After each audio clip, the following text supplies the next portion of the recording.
I'm co-host today. Now, you've seen season 186 now. It's series 187. This episode, the first one, is a documentary.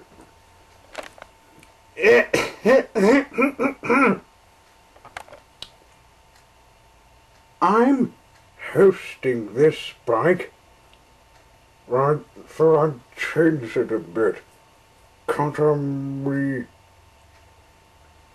be the hosts together? Well, I heard you say you're co-host, so I might fit you in. Anyway, let me do my line. We'll practice yours. This first episode is the documentary of Carsdale. Oh, curly ponytails, I don't know what this is.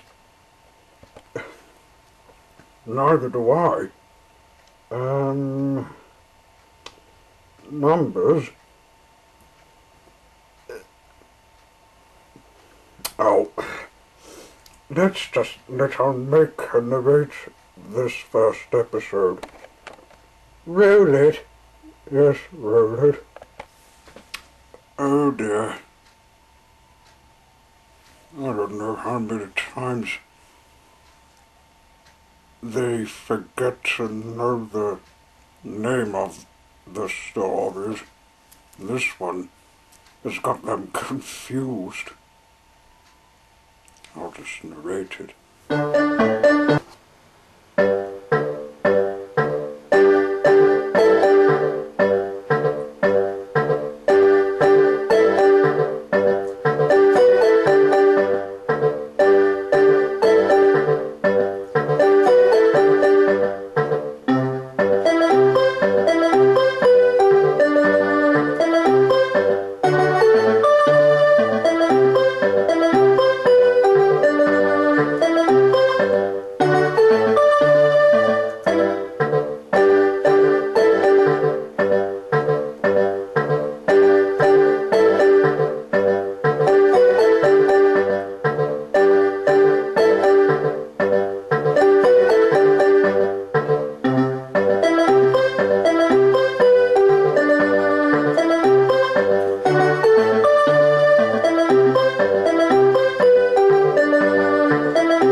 DB 39243.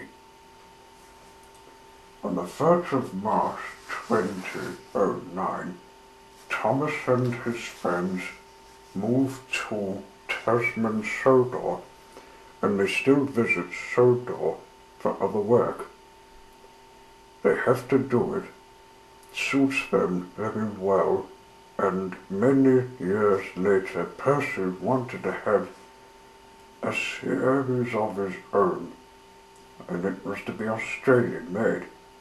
It was soon born in 2010, and it became a great hit to a website called YouTube.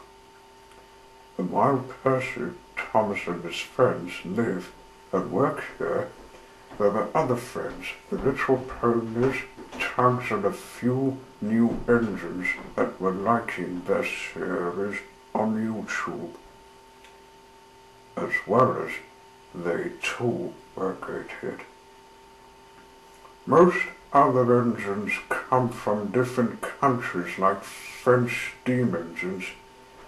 This one was seen when you saw a film of the model train show held in the Railway Museum in Glenorchy.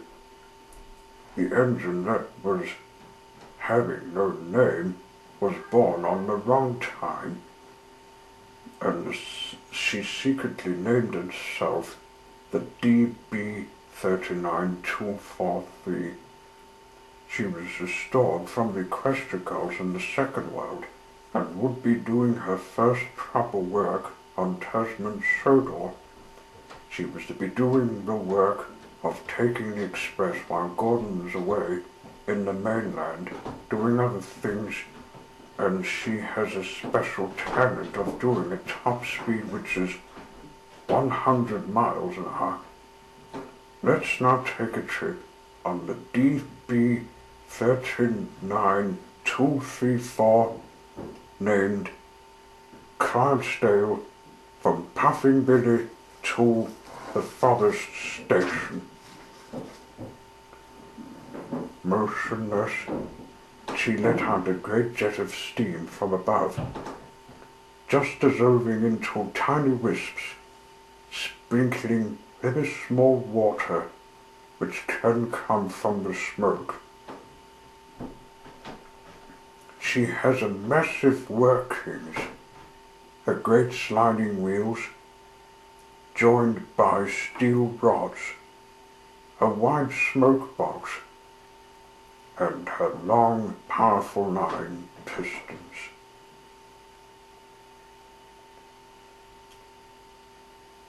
Just like a giant's body piece that pumps as the steam feeds it. Once it does it, the train has strong strength. The driver Tom carefully inspects every part of the works and would discover why she needed even more oil than usual. But he could find nothing wrong. She was all spick and span. Once the oil is fed inside the pistons, she has even more strength. She's been earned from Tasman Sodor Society, who name her own station in France. They named it the Cutting Me, and they let France know that she needs respect.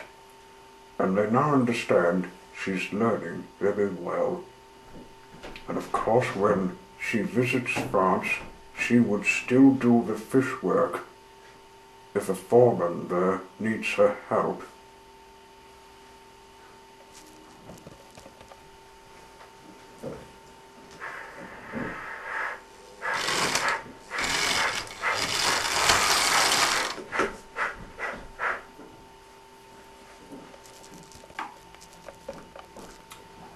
In the 90 years he had driven her, he would be doing a big task job, which is when she and him go to France, he would learn French, but he doesn't want to, and is lucky that there are some French people who speak English, like Antoine de Maris from the Holy Doulis, who came from his country long time ago. Tom had set her up with putting her on the turntable. She has learned about new things in a new home, and she shows everyone she was a splendid runner.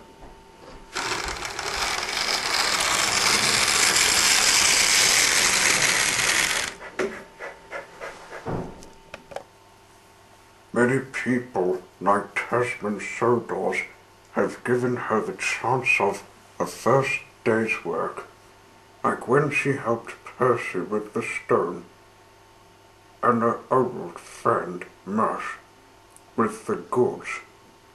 But Tom knew better, because he too, who came from France a long time ago, was a fast learner.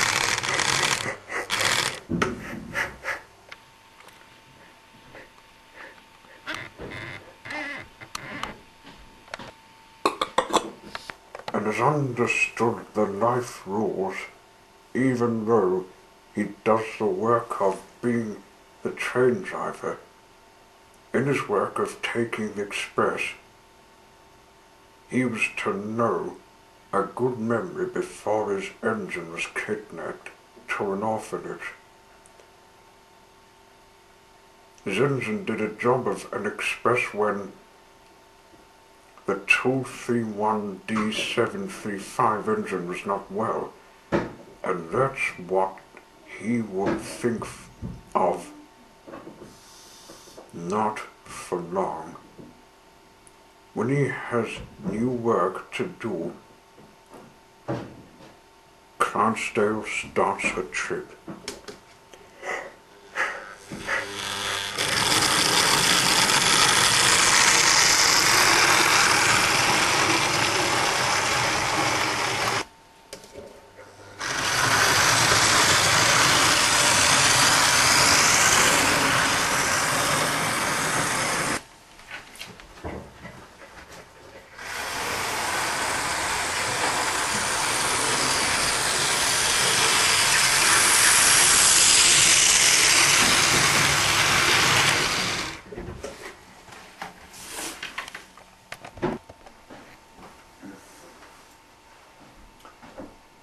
From time to time, he checks the gauge workings and turns the injector wheel.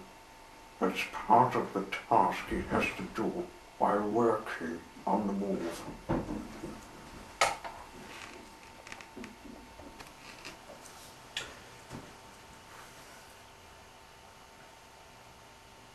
Constantly, his eyes are turned to the track, making sure nothing is on it. Even the wind comes upon him. He wears his goggles to protect his eyes.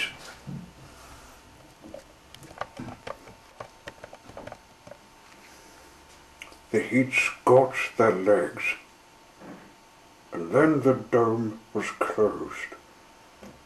Then they began to feel the icy draft come back. Normally the two men got on well on their long trips to run their train, and they're doing this work early while they're on the main lines. They have to keep their eyes on the track.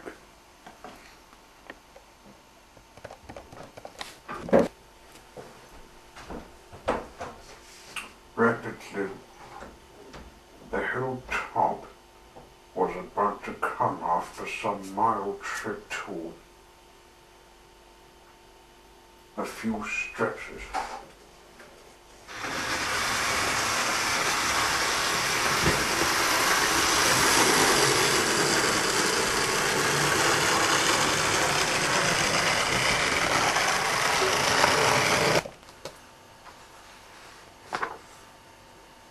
She now arrives at Hilltop. Clonsdale had done a splendid record of not having a wheel slipping, She panted a big breath like an overworked animal, jumping and heaving as though her joints would crack.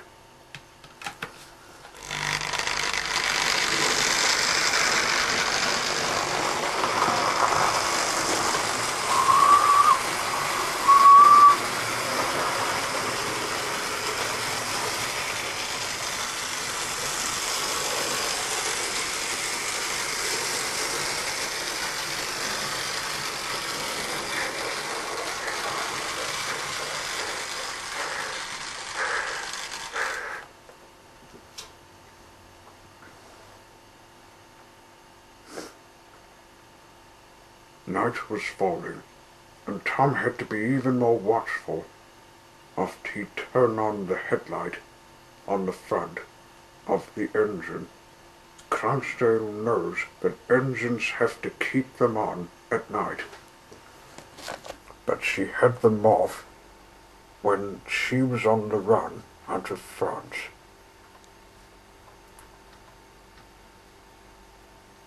As she puffs out of the forest railway, well, about to, she would make a turn around.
Once coupled to the train, again to take the people to the holiday places, the green light on the signal showed her it was time to go.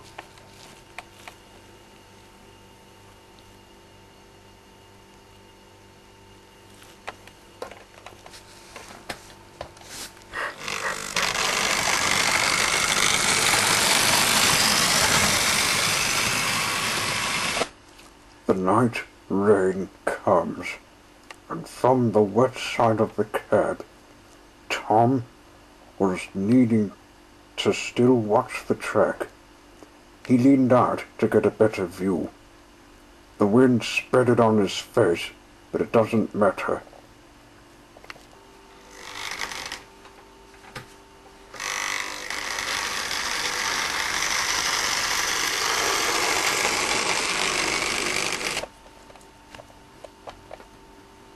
So Clonsdale has now become an expert of doing the jobs in day and night times.